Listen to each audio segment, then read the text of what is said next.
শুধু দর্শক, আমি জাতীয় প্রেস ক্লাবের সামনে দেখতে পাচ্ছি জাতীয় পতাকা ধরে দাঁড়িয়েছেন এবং তারা মাননীয় প্রধানমন্ত্রীর দৃষ্টি আকর্ষণ করছেন।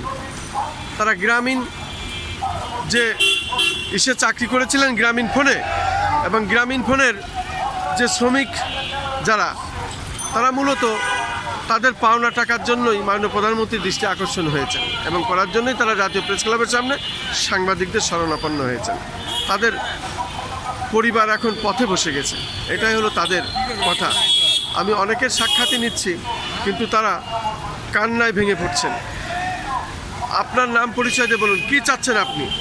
আমি কাজী মোহাম্মদ মতিউর রহমান। আমি গ্রামীণ ফোন কুমিল্লা রিজনে অ্যাডমিনিস্ট্রেশন অ্যাসিস্ট্যান্ট হিসেবে জব করেছিলাম দীর্ঘ 17 বছর। 2003-এ আমার জয়েনিং ডেট।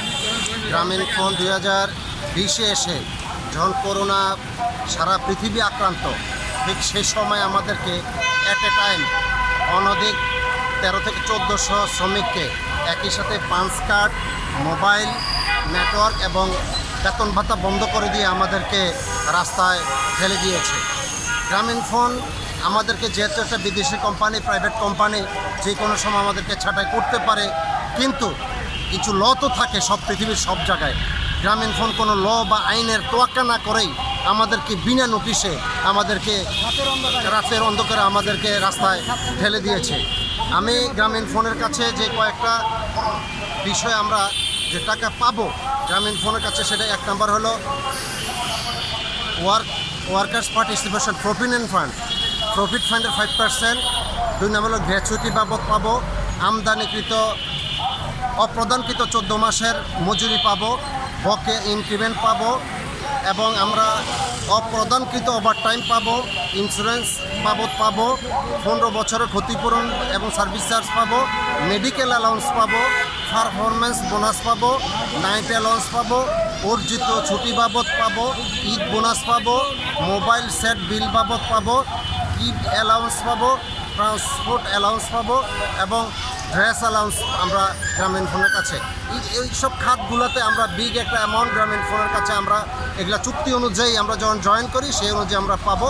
আমরা এখন চাই মাননীয় আমাদের যে প্রধানমন্ত্রী, উনি জনগণ বান্ধব, শ্রমিক বান্ধব এবং দেশের জন্য বর্তমান সময়ে উনি জনপ্রিয় একজন আমাদের প্রধানমন্ত্রী। ওনার কাছে আমাদের আকুল আবেদন, উনি যেন আমাদের জাতির বিবেক সাংবাদিক সাহেবদের মাধ্যমে আমরা মহামান্য প্রধানমন্ত্রীর কাছে আকুল আবেদন জানাচ্ছি। আমরা এই পাওনাটুকু যেহেতু গ্রামীণ ফোন থেকে আমাদের এই ন্যায্য পাওনাটুকু আমরা পাই, আমরা ছেলে সন্তান পরিবার পরিজন নিয়ে যেন বাকি জীবনটা আমরা কাটাতে পারি।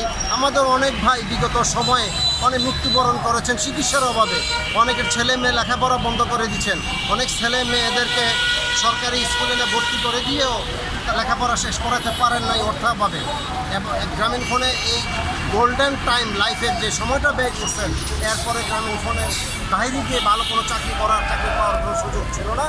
এই জন্য গ্রামীণ ফোন থেকে আমরা ন্যায্য পাওনাটুকু যদি পাই, তাহলে আগামী দিনে আমরা কটা ডাল ভাত খেয়ে বাঁচতে পারবো। এই আবেদনটুকু আমরা মাননীয় প্রধানমন্ত্রীর কাছে আমরা রাখছি। ধন্যবাদ সবাই। শুধু দর্শক, এই ছিল তাদের আকুতি। তারা আইনের সর্বোচ্চ পর্যায় থেকেও তারা রায় পেয়েছে। তাদেরকে কোন শক্তির বলে আসলে তাদের কোনো দাবি মানা হতো না এবং তাদের ন্যায্য পাওনা দেওয়া হতো না। তাই তারা আজকে জাতীয় প্রেস ক্লাবের সামনে সাংবাদিকদের দ্বারস্থ হয়েছেন এবং মাননীয় প্রধানমন্ত্রীর দৃষ্টি আকর্ষণ করছেন তারা। আমি জাতীয় প্রেস ক্লাবের সামনে থেকে রাজধানী ঢাকা, খন্দকার মাসুদুজ্জামান, আমাদের চ্যানেলগুলির পক্ষ থেকে আমরা এটা ধারাবাহিক প্রচার করে যাচ্ছি। বিশেষ কিছু সাক্ষাৎ গ্রহণ করলাম ভুক্তভোগীদের।